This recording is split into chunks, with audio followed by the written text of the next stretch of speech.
Bonjour et bienvenue en tête-à-tête sur France 24. Mon invité est Tidjane Thiam. Bonjour. Bonjour, Monsieur Perelman. Alors après une carrière de banquier qui vous a amené jusqu'à la tête notamment du Crédit Suisse, vous êtes revenu en Côte d'Ivoire. De financier, si vous permettez. Je fais beaucoup d'assurance, beaucoup plus d'assurance que de banque. C'est vrai. Vous êtes revenu au pays, vous avez été élu à la tête du Parti démocratique de Côte d'Ivoire, le PDCI, et votre objectif est de devenir président de la Côte d'Ivoire d'ici quelques mois. Alors le 17 mars, la Commission électorale indépendante a publié la liste électorale provisoire pour l'élection. Laurent Gbagbo n'y est pas, Charles Blé Goudé non plus, Guillaume Soro non plus, mais vous, Tidjane Thiam, y êtes. Est-ce que ça veut dire que vous serez sur la ligne de départ? Écoutez, je vais d'abord vous dire pourquoi je suis là, parce qu'on parle de cette interview depuis longtemps, vous et moi. Je suis là parce que je suis inquiet. Après les crises que la Côte d'Ivoire a connues en 99, en 2010, en 2020, je suis inquiet quand je vois qu'on va vers une élection qui risque de ne pas être inclusive. Moi, je suis un démocrate, je crois que c'est très important que tous les candidats qui représentent une part significative de l'élection ivoirienne puissent être candidats. Et j'ai des regrets personnellement de ne pas avoir parlé assez haut et fort. En 99, j'étais très inquiet. J'ai fait note après note au président Bédier, prévoyant un coup d'État et des troubles. J'ai fait partir ma famille en juin 99. Et donc, le coup d'État est arrivé. En 2010, j'ai pris la parole, mais assez tard. En 2020, assez tard. Donc, j'ai décidé maintenant de me mettre en position de parler avec autorité, de devenir président d'un parti politique et d'être un acteur pour éviter que mon pays n'aille à une catastrophe. Alors, vous dites que vous êtes inquiet parce que c'est une liste provisoire et que vous pensez que peut-être vous ne serez pas sur la ligne de départ quand la liste définitive Non, sera... mon inquiétude n'est pas par rapport à moi, elle est par rapport au pays. Par rapport au pays. Je dis une élection où des candidats qui représentent des millions d'Ivoiriens ne sont pas représentés, Ce n'est pas une vraie liste. C'est un problème. Voilà. Donc mon cas personnel, oui, je suis sur la liste, je suis ivoirien, je satisfais à toutes les conditions et je suis sur la liste. Alors attendez, parce qu'il y a depuis des semaines quand même une controverse, notamment déjà sur les origines sénégalaises de votre père, mais notamment sur votre double nationalité française. Alors je cite l'article 55 de la Constitution, il stipule qu'il faut être exclusivement ivoirien pour être candidat. Vous avez demandé à être déchu de votre nationalité française. Est-ce que c'est le cas? Est-ce que ce sera le cas pour l'élection? Tout à fait. La formule, c'est en fait libération de son allégeance. Donc j'ai demandé d'être libéré de mon allégeance à la France française. Et le processus est en cours, on a fourni tous les papiers. Et je pense qu'une décision sera publiée incessamment. Donc vous n'avez pas d'inquiétude de ce point de vue? Pas d'inquiétude de ce point de vue. Mais je voudrais aussi qu'on parle de la Côte d'Ivoire. D'où la Côte d'Ivoire est après 15 ans de régime RHDP. On va en parler, mais parce que ma nationalité, c'est une diversion.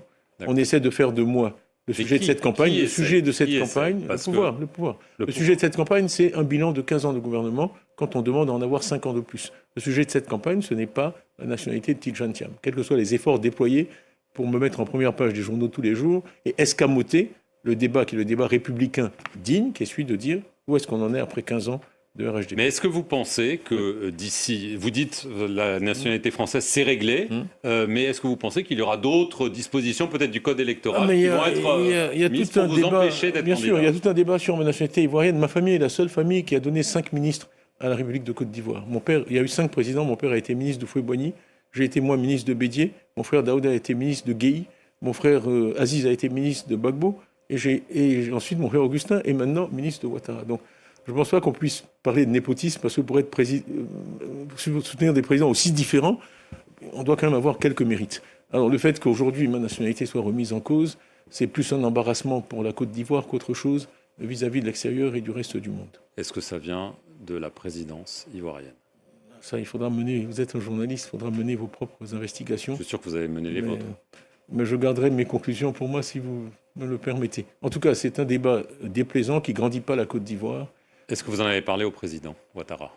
Je veux revenir encore une fois, désolé, mais au bilan de 15 ans, parce que derrière ça, il y a des choses graves. La Côte d'Ivoire, en mathématiques, est 13e sur 14 pays africains qui sont classés.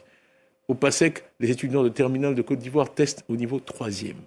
On a des milliers d'enseignants, de déficit d'enseignants. On a des statistiques de santé dans bien des domaines inférieurs à celles du Burkina Faso ou du Sénégal. On a des coupures d'électricité aujourd'hui à Abidjan. Voilà les problèmes. Pour moi, le pouvoir affirme que la croissance est là depuis des années, qu'il a remis le pays sur pied. Absolument. Taux de pauvreté. Abidjan, 22%. Taux de pauvreté en dehors d'Abidjan, 51%. 51%, c'est une moyenne. Ce qui veut dire que dans les zones les plus pauvres, on monte à 60-70% de taux de pauvreté. après 15 ans de gouvernement. Donc c'est cela que les... Vous avez dû voir quand même dans le pays l'engouement qu'il y a aujourd'hui autour du PDCI ou même de ma modeste personne et les meetings qu'on fait. C'est parce que les Ivoiriens sont mécontents. Ils sont mécontents, ils sont insatisfaits. Et on part, ça c'est un des ingrédients de l'inquiétude, on part vers une élection difficile. Donc, une élection à laquelle va participer, selon vous, Alassane Ouattara. Il a dit qu'il était prêt à continuer à servir, mais il n'a pas dit plus. Je n'oserais pas répondre à cette question à sa place. Il faudra attendre sa réponse. Mais votre sentiment, c'est qu'il va y aller. Ce qu'on voit, c'est que le RHDP souhaite rester au pouvoir. C'est pour ça que je parle de 5 ans de plus. Ça fait 15 ans, je parle de 5 ans de plus. Mais il y a des problèmes. J'ai entendu un membre du gouvernement récemment qui a réussi l'exploit, dans la même phrase, d'insulter la mémoire du président Houphouët-Boigny et sa famille. Puisqu'il parle de moi en disant le prétendu parent de Houphouët-Boigny. Je crois qu'il y a beaucoup de choses qui sont contestées, même parenté avec lui est incontestable. Et ensuite, il refuse un dialogue politique. Le premier élément de la philosophie houphouëtiste, c'est le dialogue. Donc moi, ce pourquoi je me bats aujourd'hui, c'est pour qu'en Côte d'Ivoire, il y ait un dialogue. Mais le pouvoir a dit... Il vaut mieux prévenir que guérir. Ayons un dialogue, mettons tout le monde dans ce dialogue et on verra. Mais le gouvernement dit c'est trop tard pour le dialogue, c'est trop tard même pour la révision de la liste électorale, une demande de l'opposition. Mais la liste électorale, vous savez très bien qu'en 2020, la révision a eu lieu en juin-juillet pour une élection en octobre. En 2015 également, la révision a eu lieu en juin-juillet. Les éléments pratiques qui sont évoqués ne tiennent pas la route. Moi, j'ai de bons contacts à la CEI qui m'ont garanti que l'opération était totalement faisable. Alors pourquoi on ne le fait pas ? C'est une question à poser aux autorités. Non mais vous, si on ne révise pas la liste électorale alors qu'on a le temps de le faire, les capacités de le faire, ça veut dire que vous pensez que l'élection ne sera pas juste. Et le budget, parce que c'est inscrit au budget de l'Assemblée nationale. Donc l'élection ne sera pas juste. Ce sont les craintes, c'est ce qui alimente mes craintes. Crainte, c'est quoi ? La guerre civile ? Ce sont des mots... Moi, je préfère vraiment ne pas envisager ce genre d'hypothèse. Nous sommes là, en tant que leader politique, pour être responsables et éviter aux Ivoiriens les peines et les horreurs qu'on a connues dans le passé. J'étais à Duékoué il n'y a pas très longtemps, j'ai rencontré le collectif des victimes, je vais partout en Côte d'Ivoire, personne n'a envie de revivre ça. On peut l'éviter, mais à condition d'être vraiment oufouettiste, c'est-à-dire de se parler. Oufoué, moi, il m'a pratiquement élevé, on était très proche de lui, et il parlait toujours à tout le monde. C'est ça la base de l'oufouettisme. Donc, entre Ivoiriens, asseyons-nous et parlons. Alors, pour être oufouettiste, il faut aussi être investi officiellement par le PDCI. Ceci passe par une convention. Votre opposant interne, Jean-Louis Billon, se plaint qu'elle n'a toujours pas été convoquée. Est-ce qu'il y aura une convention bientôt ? Quand pour être investi ? Bien sûr, il y aura une convention. Nous respectons toujours nos textes. Mais nous sommes un parti organisé. Moi, on a un call center. Je conduis des sondages très régulièrement. Avant la convention, l'élection de 2023, il me donnait 93%, j'ai eu 96%. Ces sondages internes me donnent actuellement 94%. Donc le parti est réuni autour de ma personne. Oui, il y aura une convention. Si M. Billon souhaite être candidat, bien sûr qu'il pourrait être candidat. La date de la convention est fixée par le bureau politique. Le bureau politique se réunit le 5 avril et avec comme unique point à l'ordre du jour déterminer la date de la convention. Donc la date de la convention aura lieu largement pour que le candidat désigné, dont j'espère que ce sera moi, puisse faire campagne. Si jamais vous n'êtes pas en mesure d'être candidat, pour une raison ou une autre, qu'est-ce que vous allez faire ? Vous allez appeler un boycott des élections ? Ma formation anglo-saxonne m'a appris à ne pas... I don't answer hypotheticals. Donc j'apprécie la question, mais pour l'instant, je suis convaincu que je serai candidat et que je serai le représentant du PDCI à l'élection. Est-ce que vous êtes convaincu que vous allez être président ? Parce qu'il y a quand même beaucoup de candidats sur la ligne de départ. Il y en a peut-être qui ne le seront pas. Je suis croyant, je ne peux pas insulter l'avenir. Ça, c'est une décision que les Ivoiriens doivent prendre. Moi, ce que je fais, c'est ce qui est sous mon contrôle. C'est me présenter, expliquer, parler, convaincre. Ensuite, c'est aux Ivoiriens de choisir leur président. Et moi, je me bats pour qu'ils puissent exercer ce droit librement. Il y a des centaines de milliers d'Ivoiriens actuellement qui ont fait tous leurs papiers. On les a poussés. Ils sont prêts à voter en octobre.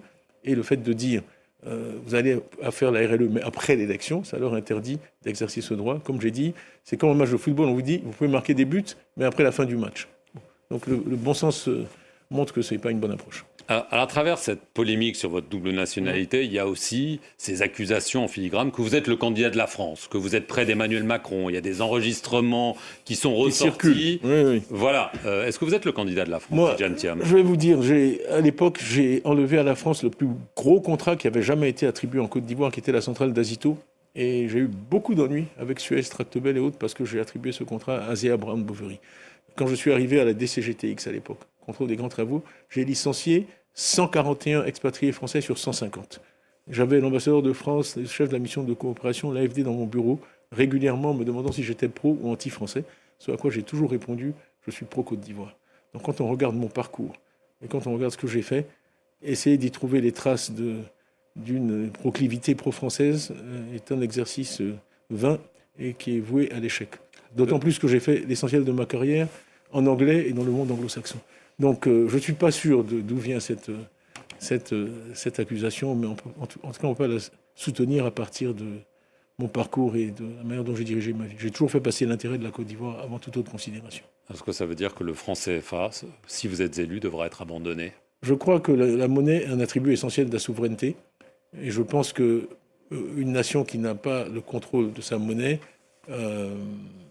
n'est pas vraiment souveraine. Maintenant, le fait d'avoir une zone monétaire, ça a de gros avantages. Et je crois qu'il faut à terme que les États d'Afrique occidentale francophone apprennent à vraiment gérer une monnaie avec tout ce que cela comporte, notamment le taux de change, notamment la parité externe.